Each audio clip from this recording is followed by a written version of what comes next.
Hi everyone, it is the morning of Saturday, October 20th, so it's day one of the Autumn Readathon. So I'm wearing my t-shirt with autumnal leaves surrounded by a pink armadillo. This was a t-shirt I had made up when Ali Smith was shortlisted for the Booker Prize to support her novel Autumn, because I went along to the Booker party, so I wanted to show my support for Ali Smith.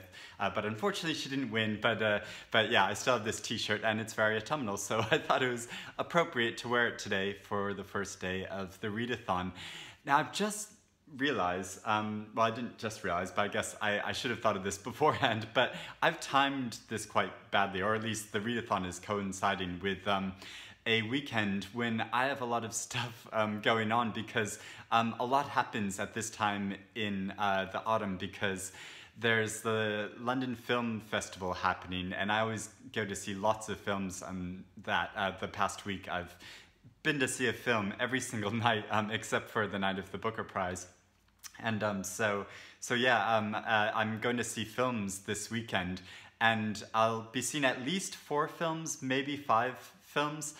So that's a lot of movie time, but also the London Literature Festival is happening. So today I'm going to also see 3 literature events at the South Bank Centre. So there will be Marilynne Robinson will be giving a talk, which I'm so excited to see her. I've never seen her give a talk before, but she is the most incredible, insightful, intelligent writer. So she's written the novel Gilead, which actually, sort of controversially, I wasn't a huge fan of this novel when I read it. I just didn't really get it. I think it's a novel that I'm going to need to reread at some point, because yeah, it just didn't really strike me. But I read her novel Lila, which I thought was brilliant and so incredible. And then a couple of years ago, I read her novel Housekeeping, which I think is one of the most incredible novels I've ever read. So brilliant and beautiful. And she's also written this book of essays called The Givenness of Things. So I'm really interested to hear her talk. And then I'm going to see the writers Andrew McMillan, who's a poet and who wrote the poetry collection Physical, which is such an amazing debut poetry collection. And then most recently he published this poetry collection called Playtime, and he's going to be in conversation with Joseph Cassara, who wrote the novel The House of Impossible Beauties, which I read earlier this year as a buddy read with Matthew Sharapa, and I thought it was such a great novel about the drag scene in the 80s of a all-Latino drag house in New York City.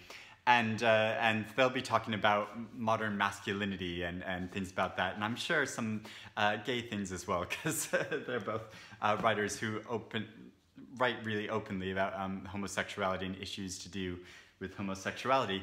And then I'm going to see Madeline Miller talk with Sharlene Teo, who wrote the novel Ponti, and Madeline Miller wrote Circe. And coincidentally, I read both of these novels during the Booktubeathon this summer, and so it's sort of funny that they're going to be giving a talk together. But I'm so excited because I loved Circe, and her first novel as well. I think I might have seen Madeline Miller give a talk when Son of Achilles was out, and when it was up for the Bailey's Prize. I think I saw her give a talk around that time, but yeah, so really interested to hear her talk, as well as Sharlene Teo talk about her novel Ponti. So that's all going to be really good. And then, so yeah, and then I have scheduled to see 2 films today. So there's a lot of things outside of, it's not like a relaxing weekend where I'm gonna just be lying on the sofa drinking a lot of tea and reading all the time. I'm just gonna have to fit reading in here and there between events and in the morning before I go out. So to get to the books on the Read-a-thon that I want to get through over the course of this week, there's the 6 books that I picked out, which I talked about in my TBR video.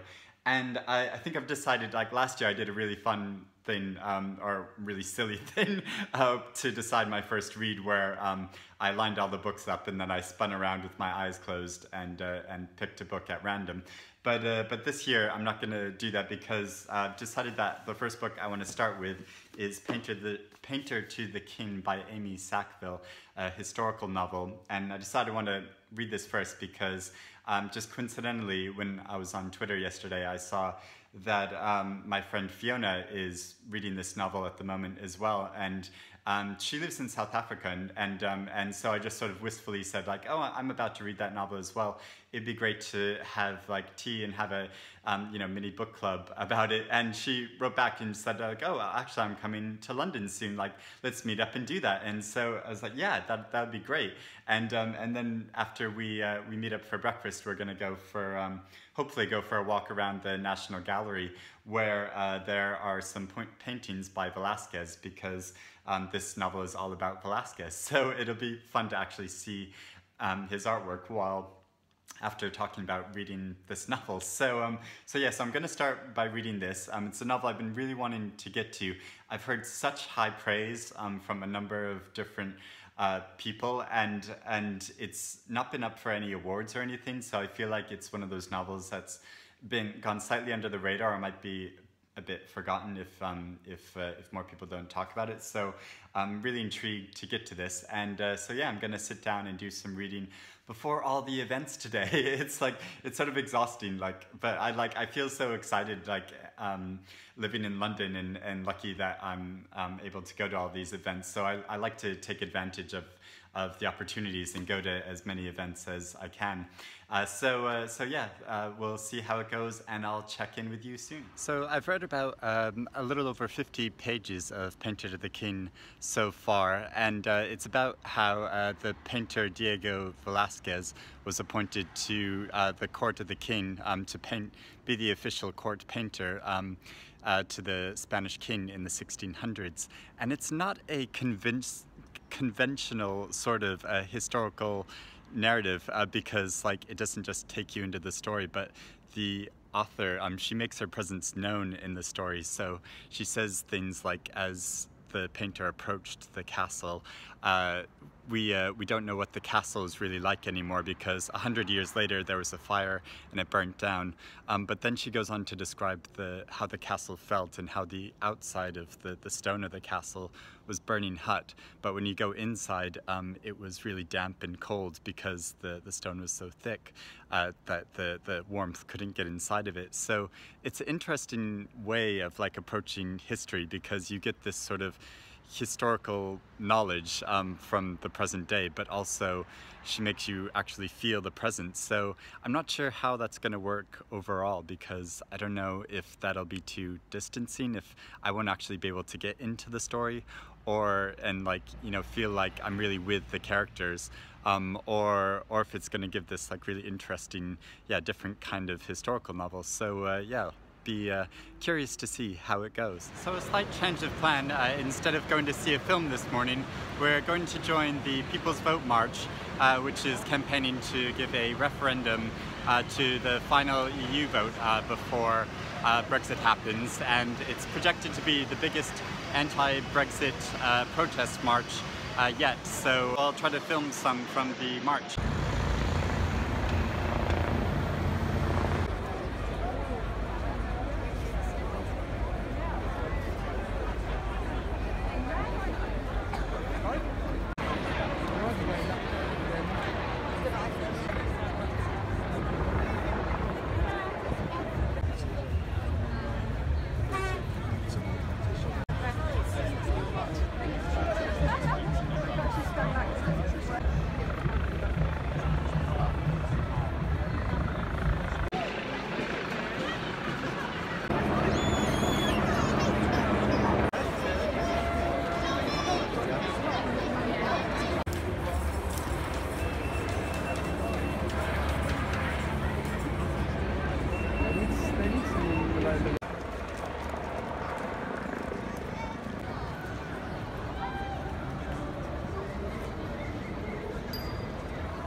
I think beauty gives people hope as a side effect.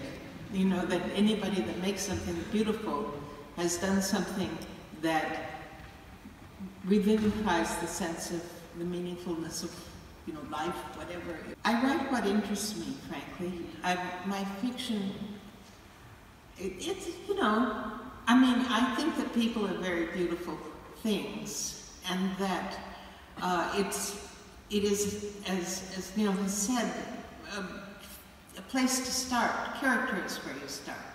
Plot is a generalization about how people would behave, but character is a loving portrait of what a human being might be. Express femininity, and if you crossed over, then you are somehow breaking a social contract in some kind of way, and are subject to ridicule on Twitter, for example.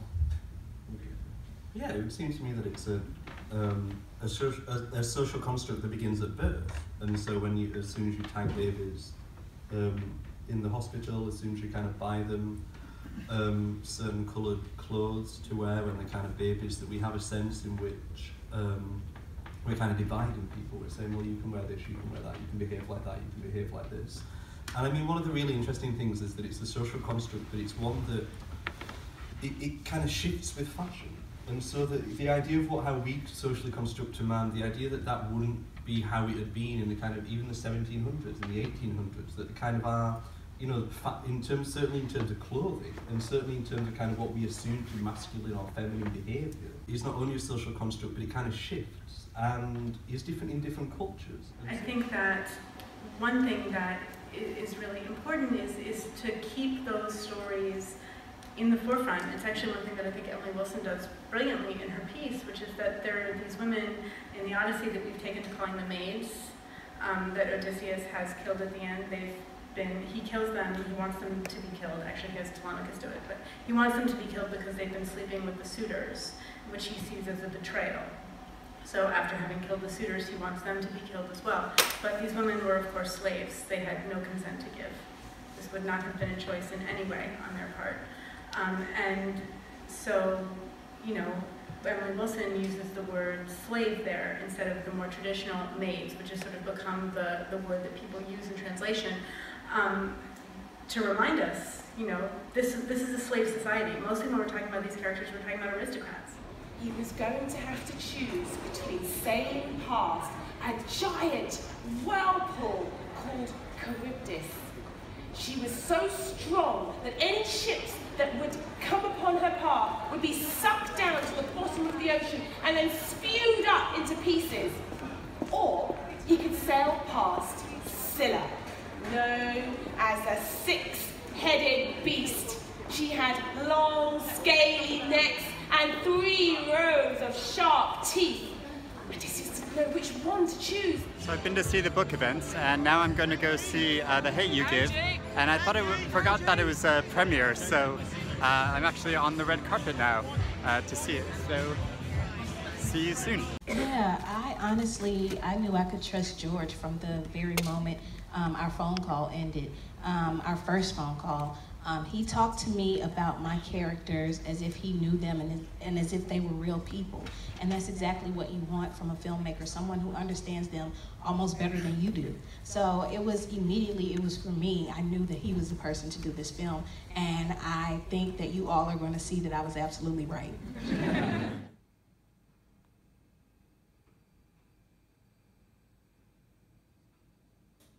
So it's Sunday. I really enjoyed going to see The Hate U Give last night. It's such a great film. I'd really recommend going to see it.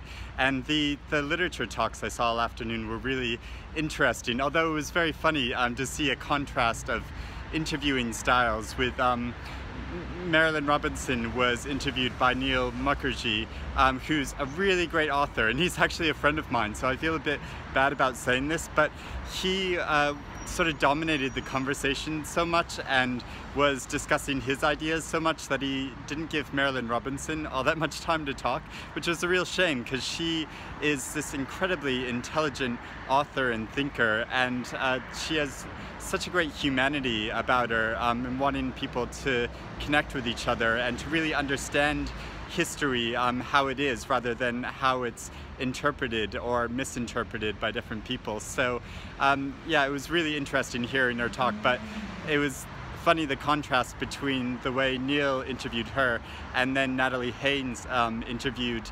Sharlene Teo and Madeline Miller, because she was so rambunctious and funny in how she interviewed them, and she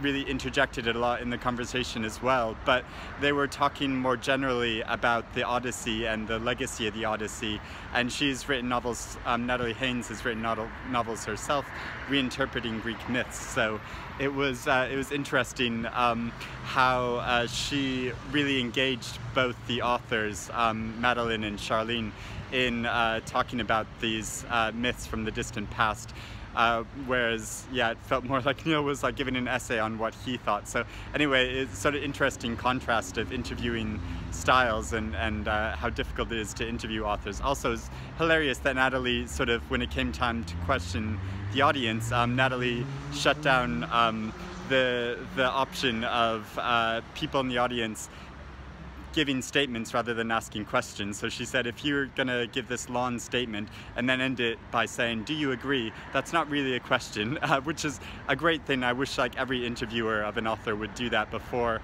doing a Q&A with the audience. So so that was funny. Anyway, it's Sunday now, so I'm about to go see 2 other films, and I only got about the chance to read about 25 more pages of Painter to the King this morning, which I'm really enjoying it, and it's so interesting how she'll focus on a detail in the story and give this explanation of it in a way where you can see these layers of how this detail is being viewed. So she'll like focus on the way old woman is frying eggs, and Velasquez painted this scene, and so you see her description of it, and you as a reader are seeing it through the author's eyes, but also you're seeing it through the painter's eyes, and you're seeing it as like a viewer of the painting. So there'll be details in the novel of these paintings, so you'll see the physical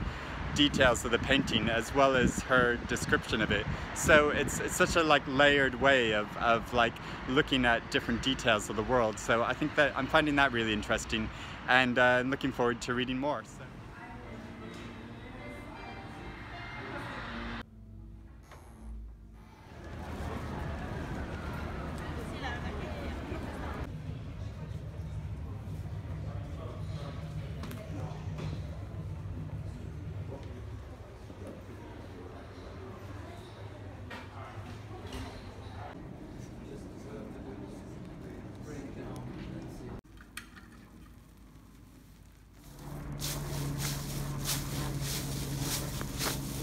It is Monday morning and I'm on my way to work.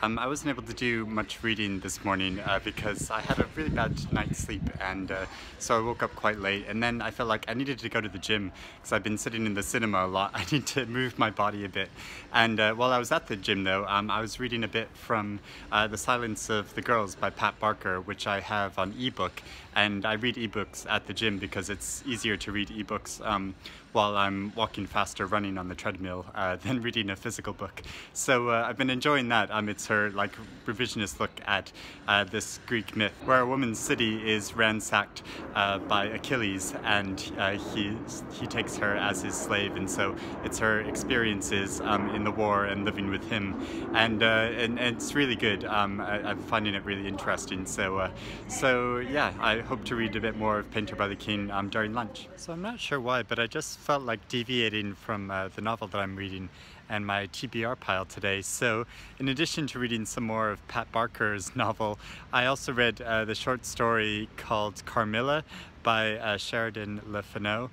This is a Gothic vampire short story that was written in the late 1800s and actually predates Bram Stoker's Dracula, and it was creepy and Gothic and wonderful and totally appropriate for the autumn season. So I really enjoyed that, and might read some more from the collection, but I do hope to get back to Amy Sackville's novel tomorrow. So it's Tuesday morning, and I've been reading a bit more from Painter to the King this morning, just on my way to work, and so I thought I'd stop by St. Paul's and record my thoughts of how it's going. And I'm still really enjoying it, though I'm still not sure about this issue of the authorial intrusion into the narrative, and so you still get her stopping at some points and saying like, well, maybe this historical figure thought this and maybe they thought that, and I don't know if that's really necessary.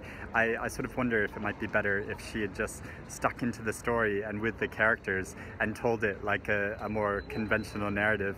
But I am enjoying it and intrigued to see how that develops and where it goes. But I hope to do some more reading at lunch today, but this evening I'm going to be out again, where I'm going to a screening of the film 9 to 5, which is going to be introduced by Jane Fonda, which is so exciting to hear what she thinks about it and her reflections on it so many years after the film was made. So that's going to be great, and I love that film so much, so that's going to be really fun. But I will check in with you again soon. Just want to take a moment to appreciate how beautiful London is tonight with the moon over the Shard.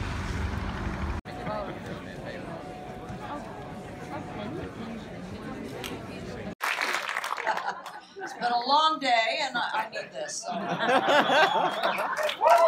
So here's how it happened. It was.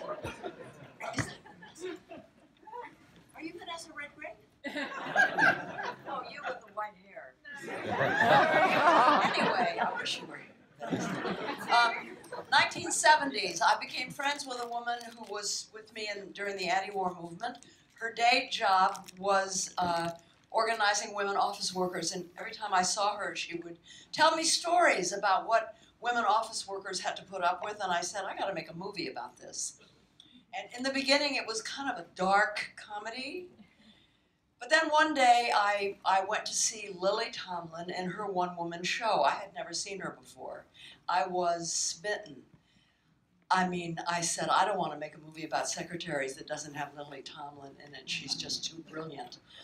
And driving home, this is a true story, driving home from the theater, I turned on the radio, and Dolly Parton was singing Two Doors Down, and the hair on the back of my neck stood up, because I thought, wow, she's never made a movie. I had this image of her sitting at a typewriter, her breasts are so big she can't even see her hands. And she's got such a great personality, people are going to love to see her as a secretary. Lily Tomlin, Dolly Parton, and Jane Fonda in a movie about secretaries. That could be successful. It took me a year to convince them to do it. But of course the script had to be rewritten by the brilliant Colin Higgins, who also directed it. And at one point there was my friend who told me originally about secretaries, she had started the 9 to 5, the National Association of Women Office Workers. And I called them up, they were based in Cleveland, and I said, I'm going to bring Colin Higgins, the writer-director, and try to get 30 or 40 women together that can tell him their stories, so he will get it. And so we did that, and they all kind of went in a circle and told their stories. And then, genius, Colin Higgins said, do any of you ever fantasize what you'd like to do to your boss? I can't tell you what they said. We couldn't use most of them, but that was where the ideas came for the fantasies. It is Wednesday morning, and I had so much fun rewatching 9 to 5 last night in the cinema. I hadn't seen it in many years, and I forgot about, I think, a lot of things about it, and it was just so much fun, lots of laughter from the audience, and so great to see Jane Fonda up on stage. At 80 years old, Jane Fonda is 80 years old, and she just came up on stage holding a martini and launched off in this spiel about how the film was made, and so it was like so great to see. So yeah, that was really enjoyable, and I woke up early this morning and I've been reading more of Painter to the King, which I just noticed it's very like Halloween-y type colors to this book, aren't there, with the orange and the black, but I'm still really enjoying it, and I think, you know, I'm having had that issue of wondering whether it was really necessary to have this the authorial intrusion into the narrative, giving a commentary on it. And I think it is really interesting how it's done, and quite like a unique take on history, because she's portraying the life of King Philip the Fourth of Spain, who was ruled as King of Spain from the early 1600s to like the mid 1600s, and he only became king when he was a teenager, so it was like a big, huge responsibility. And I'm really enjoying this portrait of his life, which feels really intimate, and but at the same time you get this rounded sense of the people in the court around him who are influencing him, and the massive problems that Spain was facing at that time of inflation going wild and wars taking place, and how he's this figurehead who feels at once to have all this influence but is at the same time impotent to make any changes.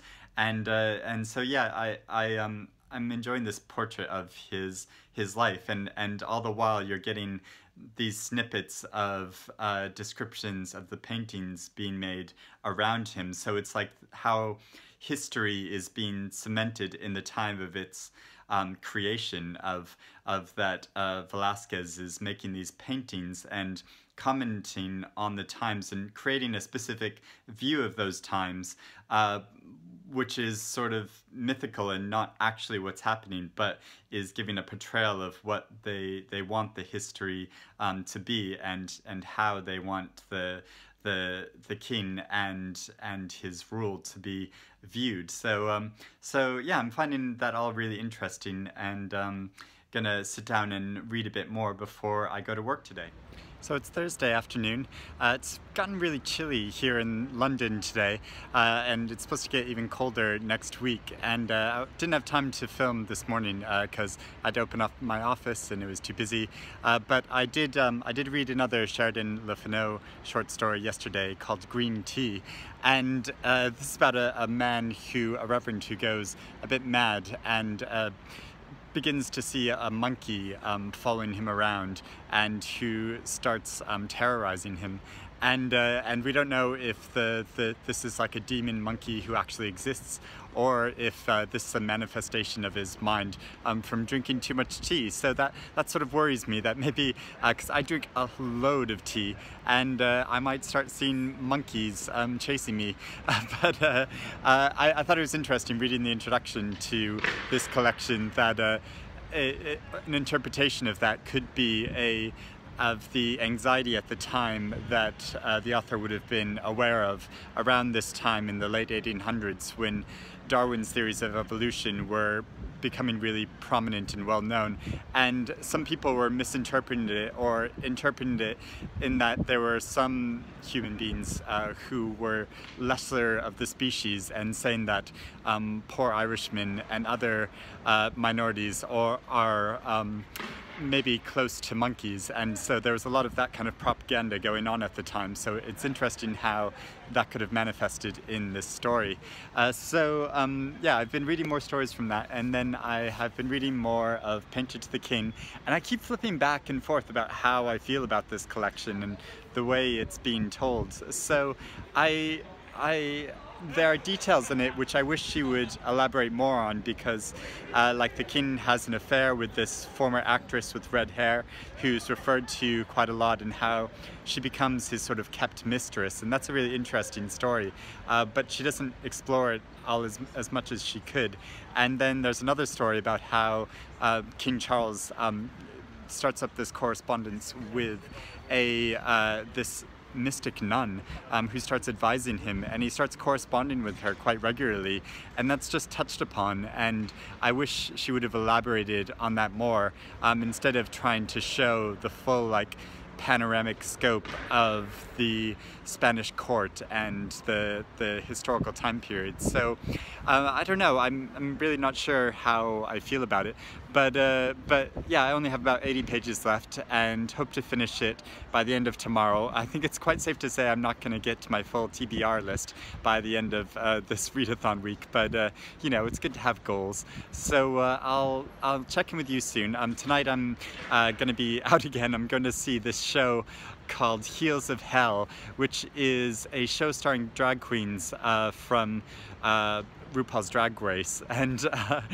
there'll be like Alaska and Sharing Needles and Latrice Royale and Aja, so a really great group of queens. I'm really excited to see them all because I'm just like obsessed with Drag Race and like love all these queens, so it should be a really fun show, but probably won't get much reading done at it.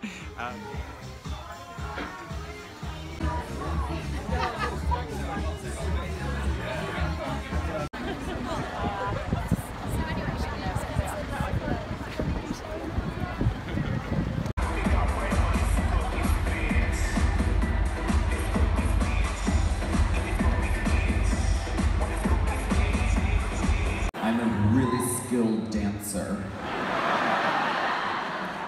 I had 18 flying monkey backup dancers. They were all detained in customs. It was terrible.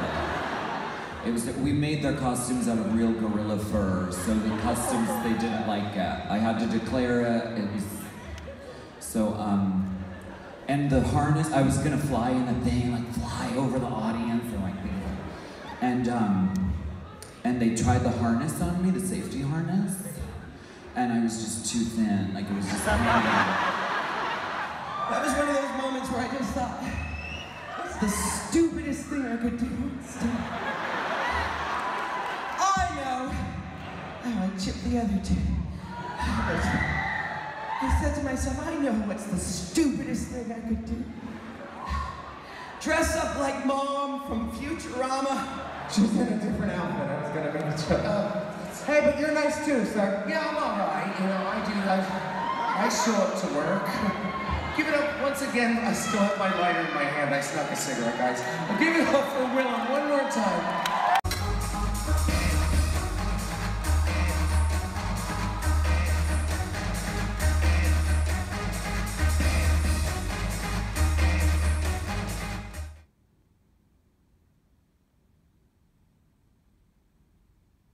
Hello, so it's Friday. That means it's the last day of the Read-a-thon, and I think I've worn myself out this week because I have a cold now, and I've stayed home from work because I feel all achy all over and my stomach really hurts.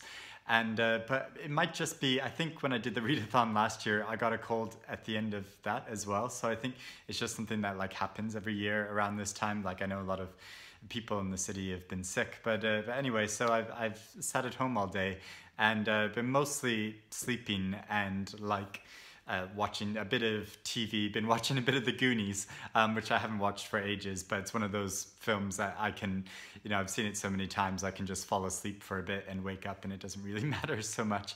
So, but I have been reading to you, so I finished Painter to the King, and it felt quite poignant at the end, and I really enjoyed it overall, I think.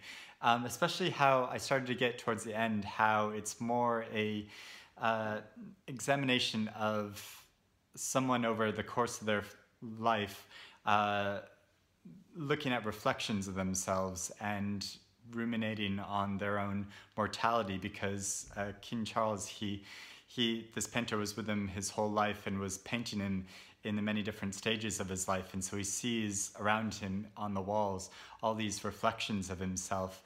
And it's interesting how that like relates to us today, because you know he was quite exceptional at this time, that he had a record of his whole life in that way, whereas most people wouldn't have any sort of physical record of what they looked like and the emotions that they were feeling, whereas we, you know, we're so used to cameras and videoing ourselves now and taking pictures of ourselves, so we're used to this multiplicity of photos in our life, whereas like people in this time obviously wouldn't be.